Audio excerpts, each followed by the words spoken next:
Good morning, students. I hope that you all are fit and fine and staying safe at home. I am Simmi Alang, physics teacher from JPS Academy. Students, as we have completed 2 chapters in physics, that is, the first chapter is motion, second chapter is the force and laws of motion. So today we will start the third chapter, that is gravitation. तो आज हम gravitation chapter जो है वो हम start करेंगे. So before starting the gravitation chapter हम इसकी एक लिटिल इंट्रोडक्शन जो है वो डिस्कस करेंगे. As you all know about the Newton. ठीक है, न्यूटन के बारे में सबको पता है क्योंकि हमने force and laws of motion chapter अभी किया और उसके अंदर हमने न्यूटन को that was the famous scientist जिसने हमें बताया था कि न्यूटन ने हमें कहा कि there are 3 laws of motion जो अभी हमने यूनिट 2 में डिस्कस किए थे. First law, second law and 3 laws of motion. Newton ने हमें एक और लॉ भी दिया जो कि हम इस चैप्टर में डिस्कस करेंगे. ठीक है, तो before that the word gravitation come कि ये ग्रेविटेशन वर्ड जो है वो कहाँ से आया, न्यूटन ने हमें ग्रेविटेशन के बारे में कैसे बताया, तो हम प्लानिटरी मोशन को डिस्कस करते हैं जो कि आप अपने एसएस सब्जेक्ट में भी डिस्कस करते हैं. प्लानिटरी मोशन में यू ऑल नो कि सन जो है वो हम उसको एक फोकस पे मानते हैं और सन के अराउंड जो है जितने भी प्लैनेट्स हैं हमारे वो उस सन के अराउंड एक पर्टिकुलर पाथ में मूव करते हैं. और वो जो पर्टिकुलर पाथ है जिस पाथ पे प्लैनेट्स जो हैं वो रिवॉल्व करते हैं, वो पाथ जो है वो एक एलिप्टिकल पाथ होता है, लाइक अ एलिप्स पाथ होता है और उस एलिप्टिकल पाथ को हम ऑर्बिट कहते हैं. तो हम क्या कहते हैं कि that all the planets they revolve around the sun in elliptical orbit. एक पर्टिकुलर पाथ में जो है वो मूव कर रहे हैं. ठीक है, तो अब यहाँ पर ऐसा क्या चीज़ है जो कि प्लैनेट्स को मूव करवा रही है, क्योंकि एज वी नो कोई भी बॉडी अपने आप मूव नहीं करती है, उसको एक फोर्स चाहिए होता है उसको मूव करने के लिए. As we have already discuss the Newton's first law कि अगर एक बॉडी रेस्ट पर है तो वो रेस्ट पे रहती है अनलेस उसके ऊपर कोई एक्सटर्नल फोर्स नहीं लगाया जाता. तो प्लैनेट्स जो हैं वो कंटिन्यूसली सन के अराउंड मूव कर रहे हैं, या हम कहते हैं कि मून जो है वो अर्थ के अराउंड जो है वो मूव कर रहा है. तो ऐसा कौन सा फोर्स है जो कि इन प्लैनेट्स को मूव करने में हेल्प कर रहा है? वो जो फोर्स है that the force is the gravitation, उसको हम कहते हैं ग्रेविटेशनल फोर्स. कोई भी चीज़ जो है वो आप एक वर्टिकल हाइट से अगर जैसे फॉर एग्जांपल मैंने ये इरेज़र ऐसे होल्ड किया और अगर मैं इसको पकड़ के मैं इसको छोड़ देती हूँ, if I release this then क्या होगा, ये जो है वो अपने आप नीचे गिर रहा है. क्यों गिर रहा है? Why it is falling down. ये यहाँ पर अगर मैं इसको छोड़ देती हूँ तो इसको यहीं एयर में रहना चाहिए.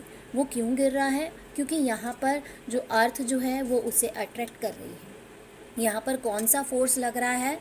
That is the gravitational force. तो इज़ैक न्यूटन ने जब ही just was sitting under the tree and the apple just fall down, तो there was a click in his mind कि why apple is falling on the earth, कि apple नीचे क्यों गिर रहा है. तो उसने एक कंसेप्ट बताया कि there is some force acting on the apple by which it is falling on the earth. Same reason उसने बताया कि मून जो है वो रिवॉल्व कर रहा है, मूव कर रहा है अर्थ के around due to the gravitational force. किसकी वजह से? ग्रेविटेशनल फोर्स की वजह से मून जो है वो मूव कर रहा है. ठीक है, सो इन दिस केस जो ये फोर्सेस जो एक्सर्ट हो रहे हैं बॉडी के ऊपर, यहाँ पर प्लानिटरी मोशन में हम डिस्कस कर रहे हैं कि वो कौन से फोर्सेस हैं? ग्रेविटेशनल फोर्सेस हैं. अब यहाँ पर ग्रेविटेशनल फोर्स का मैग्नीट्यूड फाइंड आउट करने के लिए हाउ टू मेजर कि कितना ग्रेविटेशनल फोर्स जो है किसी बॉडी के ऊपर लग रहा है, वो हमें न्यूटन ने बताया. न्यूटन ने हमें एक लॉ ऑफ ग्रेविटेशन दिया जिसको हम यूनिवर्स में किसी भी 2 बॉडीज़ के ऊपर हम अप्लाई कर सकते हैं. So that he has given the universal law of gravitation. But before starting the universal law of gravitation हम कैप्लर्स के लॉ ऑफ प्लानिटरी मोशन जो है वो डिस्कस करेंगे. So Kepler was the scientist who discuss the planetary motion, जिसने planetary motion को discuss किया. He gave the 3 laws of motion. He gave the 3 laws for the planetary motion, कि planets जो हैं वो सन के अराउंड रिवॉल्व कर रहे हैं. उसने हमें 3 लॉज जो हैं वो एक्सप्लेन किए. फर्स्ट लॉ है law of elliptical orbit, law of orbit. Orbit मतलब एक सर्कुलर पाथ हम बात कर रहे हैं. एक होता है एग्जैक्टली सर्कल, ठीक है, एक होता है circle. So this is a circle. लेकिन यहाँ पर अगर हम बात करें कि लाइट जो प्लैनेट्स हैं वो कैसे रिवॉल्व करते हैं, प्लैनेट्स रिवॉल्व करते हैं इन अ इलिप्टिकल ऑर्बिट. कैसे रिवॉल्व करते हैं? इन अ इलिप्टिकल ऑर्बिट. इलिप्स ऐसी शेप का होता है, मैथ्स में आप डिस्कस करते हैं. एक होता है हमारा सर्कल और एक होता है हमारा इलिप्टिकल शेप, इलिप्स, ठीक है, इलिप्स. तो यहाँ पर जो प्लैनेट्स हैं वो कैसे रिवॉल्व करते हैं? सन के अराउंड इलिप्टिकल ऑर्बिट में रिवॉल्व करते हैं. और जो सन है वो कहाँ प्रेजेंट होता है? The sun is present at the focus. जो सन जो है वो हम उसको मान के चलते हैं कि वो कहाँ पर प्रेजेंट है? फोकस पॉइंट पर प्रेजेंट है. तो यहाँ पर आप देखेंगे जो सर्कल होता है, सर्कल के केस में ये दिस इज़ अ डायामीटर. आप यहाँ देखेंगे सेंटर पॉइंट से किसी भी पॉइंट तक आप देखें तो डिस्टेंस हमेशा सेम होता है, रेडियस जो है वो सेम होता है.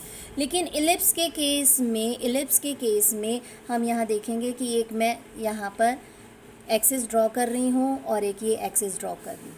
Now you can see this is a major axis. ये कैसी एक्सिस है? मेजर एक्सिस है. और ये कैसी एक्सिस है? माइनर एक्सिस है. ये छोटी एक्सिस है, ये मेजर एक्सिस है. तो मेजर एक्सिस के ऊपर हम किसी भी ये 2 पॉइंट्स हम कंसीडर करते हैं ऑन बोथ साइड, ठीक है, और इनको हम कहते हैं फोकस. और फोकस को अगर एक फोकस से ज़्यादा अगर हो तो हम उनको कह देते हैं फोकी. प्लूरल वर्ड हो गया फोकस का. तो यहाँ पर हम सन को कंसीडर करेंगे और सन के अराउंड जो प्लैनेट्स हैं they are moving around the sun in an elliptical orbit. This is the first law of Kepler's planetary motion, law of orbit, जिसे हम क्या कह रहे हैं? लॉ ऑफ ऑर्बिट कह रहे हैं.